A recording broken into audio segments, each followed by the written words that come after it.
No skatītājiem esam saņēmuši komentāru. Jūs taču galīgi dārgi. Super, paldies, ļoti labs komentārs. Kāpēc labs? Tāpēc, ka tam ir arī atbilde. Nereti cilvēki to, ko dara, atver piedāvājumu, norulē līdz apakšai, paskatās gala summu un viss. Un to pašu izdara citiem piedāvājumiem. Tā saucās izvērtēšana. Lielākā problēma ir tāda, ka, teiksim, nepievērš uzmanību tam, kas ir iekļauts. Vai ir iekļauts tikai kopums, vai ir iekļauts arī, teiksim, pārkras konstrukcijas, ja tāds nepieciešams, vai ir līmsīs ar kolonām, ja tas ir nepieciešams.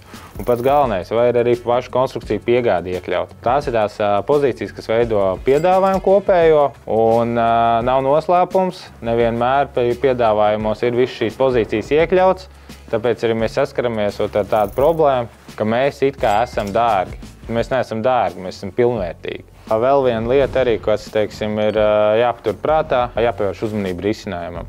Risinājumi, teiksim, tie, kas arī tiešām mērā ietekmē gala summu, viņi var šķist līdzīgi, bet līdzīgs nav vienāds. Un tas ir tas, kas ir kopņu biznesā, teiksim, lai varētu objektīvi salīdzināt, jābūt identiskiem diviem risinājumiem. Kā piemērs, teiksim, kāds ir kopņu solis. Vai vienam ir 1200 vai kādam ir 900. Abi divi var gadīties pareizi.